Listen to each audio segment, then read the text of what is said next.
Hello बच्चों, question है let a point P be such that its distance from the point 5 comma 0 is the thrice the distance of P from the point minus 5 comma 0 if the locus of the point P is a circle of radius r then 4r square is equal to। तो 4r square का इसमें हमको value find out करना है। तो इस question को solve करने के लिए हमें कुछ की कंसेप्ट देखने होंगे, तो उन की कंसेप्ट को हम लोग समझेंगे। तो इसके सॉल्यूशन में हम लोग सबसे पहले की कंसेप्ट देख लेते हैं। तो जो की कंसेप्ट है, इसमें जो ये वाला लाइन लिखा हुआ है P such that it's distance from point इतना, एक पॉइंट P है। तो P पॉइंट को थोड़ा सा हम डिस्कस कर लेते हैं।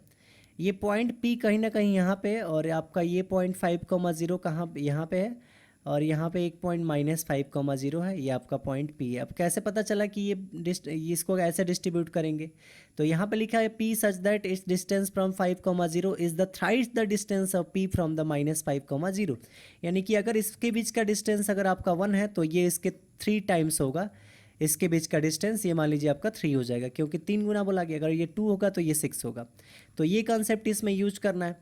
अब लेट कर लेंगे कि ये पॉइंट ए है और इस पॉइंट को मान लेंगे बी है। पी पॉइंट को लेट कर लेंगे कि एक्स वाई है। तो यहाँ से जो ए पी का डिस्टेंस होगा वो बराबर हो जाएगा पी बी गुणे 3, क्योंकि 3 टाइम्स है, थ्राइस टाइम्स है, तो इंटू 3 से मल्टीप्लाई हो जाएगा। तो उसी कंसेप्ट का यूज करके हमें क्या करना होगा, इसको इक्वेशन फॉर्म में कन्वर्ट करना होगा। फिर वहाँ से हमको रेडियस फाइंड आउट करना होगा, और रेडियस जब मिल जाएगा तो 4r स्क्वायर का वैल्यू हम लोग ईजिली फाइंड आउट कर सकते हैं। तो हमें यहाँ पे सॉल्यूशन में सबसे पहले लेट कर लेते हैं कि जो मेरा ए है, ए पॉइंट को हम क्या मान लेते हैं 5,0, बी पॉइंट को हम क्या मान लेते हैं कि वो -5,0 है, और पी पॉइंट जो है आपका उसको x, y मान लेते हैं। अब यहाँ से अकॉर्डिंग टू क्वेश्चन अगर आप देखें, अकॉर्डिंग टू क्वेश्चन, तो अकॉर्डिंग टू क्वेश्चन जो है यहाँ पे आपका पी ए या ए पी जो होगा वो 3 टाइम्स ऑफ पी बी के बराबर होगा। अब यहाँ पे हम लोग क्या करेंगे, डिस्टेंस फार्मूला का यूज़ करेंगे। तो यहाँ पे लिखेंगे यूजिंग डिस्टेंस फार्मूला। तो डिस्टेंस फार्मूला जैसे ही इन दोनों के बीच यूज करेंगे हम लोग, तो ए पी का डिस्टेंस देखिए क्या हो जाएगा। हम इसको डिस्टेंस फार्मूला में नेक्स्ट पेज पे लिख लेते हैं। यहाँ पे क्या है, A P equal to 3 times of P V. तो ए पी का डिस्टेंस क्या हो जाएगा, यहाँ पे देखिए ए पी का डिस्टेंस हो जाएगा आपका ए से पी का x-5 y-0, x-5 का होल स्क्वायर प्लस y-0 का whole square equal to 3 into P V का जो डिस्टेंस होगा, पी वी पी से बी का, इसके बीच का डिस्टेंस, तो x+5 y-0। तो x+5 का होल स्क्वायर प्लस y-0 का होल स्क्वायर। अब यहाँ पे हम लोग क्या कर देंगे, स्क्वायरिंग कर देंगे बोथ साइड। तो यहाँ पे स्क्वायरिंग ऑन बोथ साइड। जब बोथ साइड हम लोग स्क्वायरिंग करेंगे तो यहाँ से दोनों से रूट हट जाएगा। यहाँ पे बचेगा x-5 का होल स्क्वायर, y-0 कितना हो जाएगा, y का whole square y² equal to 3 का स्क्वायर। इधर देखिए यहाँ पे स्क्वायरिंग कर देंगे तो ये 9 हो जाएगा। इनटू में यहाँ पे आ जाएगा आपका x+5 का होल स्क्वायर प्लस यहाँ पे y² आ जाएगा। फर्दर जब सॉल्व करेंगे तो इसका होल स्क्वायर ब्रैकेट हटाएंगे तो ये हो जाएगा x² minus 10x, x² minus 10x plus 25 plus y² equal to 9 into x+5 का होल स्क्वायर हो जाएगा x+10x प्लस 25 और प्लस का यहाँ पे y²। अब यहाँ पे हम लोग इसको सिंप्लीफाई जब कर लेंगे तो सिंप्लीफाई यहाँ पे कर लेते हैं। तो ये आ जाएगा x² plus x² minus 10x plus 25 plus y²। यहाँ पे 9 से गुणा करेंगे, 9x² plus 90x plus 225 plus 9y²। इन सबको जब एक तरफ इसको हम उस साइड में ट्रांसफ़र कर देते हैं तो ये हो जाएगा 9x² minus x² plus 9y² minus y² plus 90x minus 10 उधर जाएगा तो प्लस का 10x इक्वल टू, इधर इक्वल टू नहीं, इधर ये 225 है तो प्लस 225 और 25 इधर आएगा तो -25 इक्वल टू 0। तो ऐसा कंसेप्ट आपके पास आएगा।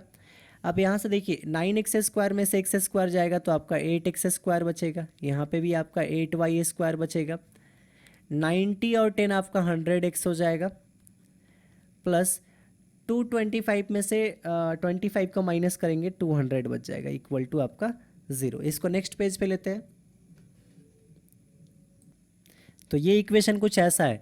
ये इक्वेशन देखने में एक सर्कल के इक्वेशन जैसा है, बट उससे पहले हमको क्या करना होगा, यहाँ पे जो ये x² के साथ में दिख रहा है आपका, यहाँ पे क्या दिख रहा है आपको, x² के साथ में, तो यहाँ पे x² के साथ में 8 है और y² के साथ में 8 है, तो उसको हटाना होगा।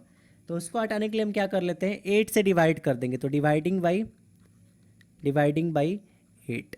तो 8 से जैसे ही डिवाइड करेंगे तो 8 से x² में डिवाइड करेंगे, इसमें हो जाएगा x² प्लस ये y²।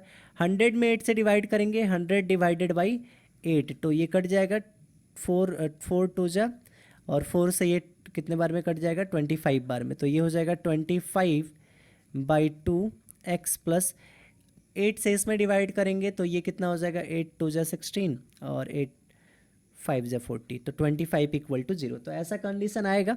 अब इसको हम क्या करेंगे, जनरल इक्वेशन ऑफ सर्कल से कंपेयर कर देंगे। तो इसको फर्स्ट इक्वेशन बना लेंगे और इसको जनरल इक्वेशन ऑफ सर्कल से कंपेयर कर देंगे। तो जनरल इक्वेशन ऑफ सर्कल जो होता है वो होता है x² plus y² plus 2gx plus 2fy plus c will be equal to 0। तो इससे कंपेयर करके हम जी एफ ये सब का वैल्यू फाइंड आउट कर लेते हैं। तो देखिए यहाँ पे x का कोफिशिएंट 25/2 है, तो 2g किसके बराबर हो जाएगा, ये 25/2 के। तो 2g जो होगा वो 25/2 के बराबर होगा, यानी g का वैल्यू यहाँ से 25/4 आ जाएगा। अब यहाँ पे देखिए y का कोफिशिएंट कोई नहीं है, यानी कि 2f जो होगा मेरा 0 के बराबर होगा, f का वैल्यू यहाँ पे क्या हो जाएगा, 0 हो जाएगा। तो ये आपका सेंटर हो गया। देखिए ध्यान से, यहाँ पे इसका सेंटर जो दिया जाता है इस सर्कल का सेंटर क्या होता है, आपका सेंटर दिया जाता है -g, -f से। और यहाँ पे जो रेडियस दिया जाता है उस रेडियस को हम लोग इससे देते हैं g² plus f² minus c से। तो अब यहाँ पे जी एफ का वैल्यू निकल गया, ये जी का हो गया और वहाँ पे एफ का वैल्यू हो गया। अब सी का वैल्यू देखते हैं। तो देखिए सी यहाँ पे प्लस का और यहाँ पे प्लस का 25 है, तो सी का वैल्यू यहाँ पे कितना हो जाएगा, सी आपका 25 हो जाएगा। तो तीनों वैल्यू हमने यहाँ से फाइंड आउट कर लिया। अब हम रेडियस फाइंड आउट करेंगे। तो रेडियस जो होगा यहाँ पे सर्कल का रेडियस हम लोग जो देते हैं r इक्वल टू रूट अंदर g² प्लस f² माइनस सी से। तो सारे वैल्यू तो हम लोग निकाल ही लिए, इसमें पुट कर लेते हैं। तो g² जी का वैल्यू 25/4 है, तो 25/4 का whole square plus f², F तो आपका 0 था उसका होल स्क्वायर, माइनस सी। तो सी का वैल्यू आपका कितना है, सी का वैल्यू यहाँ पे है 25, तो यहाँ पे सी की जगह पे रख देंगे 25। अब इसको सॉल्व कर लेते हैं। तो जब सॉल्व करेंगे इसको तो 25 का स्क्वायर आ जाएगा 625 अपॉन नीचे में 16 माइनस 25। इसको जब फर्दर हम लोग सॉल्व करेंगे तो यहाँ पे क्या ले लेंगे, एलसीएम ले लेंगे 16 का, और यहाँ पे हो जाएगा 625 माइनस यहाँ पे इन दोनों का मल्टीप्लिकेशन हो जाएगा, तो यहाँ पे ये 400 बन जाएगा। अब ऊपर में आपका हो जाएगा कितना 225 अपॉन माइनस करेंगे तो नीचे में आपका ये 16 हो जाएगा। तो यहाँ से आर का वैल्यू 225 जो होता है 15 का स्क्वायर रूट है, और 15 का स्क्वायर है, और 16 जो है वो 4 का है। तो r का वैल्यू यहाँ पे रेडियस जो आपका आ गया, रेडियस कितना आ गया आपका 15/4। लेकिन हमें क्या निकालना है, हमें निकालना है 4r² का वैल्यू। तो 4r² का वैल्यू क्या होगा हमें ये पता करना है। तो r का वैल्यू मेरा कितना आया 15/4 आया, इसलिए 4r² will be equal to 4 into r is the 15/4 the whole square. तो 4 इंटू 15 का स्क्वायर 225 हो जाएगा, और 4 के स्क्वायर को 4 इंटू 4 लिख देते हैं। तो यहाँ से एक 4 से 4 कट जाएगा, तो यहाँ पे 4r² जो होगा वो 225 अपॉन 4 के इक्वल होगा। ये आपका क्या हो जाएगा, यहाँ से आंसर हो जाएगा। तो ये आपका इस क्वेश्चन का करेक्ट आंसर है। अब इसमें आप इसको क्या कर सकते हैं, डेसिमल में भी चेंजेस कर सकते हैं। चाहे तो आप इसको डेसिमल में भी चेंज करके लिख सकते हैं। डेसिमल में अगर आप इसको चेंज करेंगे तो 4r² का वैल्यू क्या आ जाएगा आपका 56.25। तो ये भी आंसर इसका हो जाएगा। So I hope you understand our explanation. So thank you and best of luck.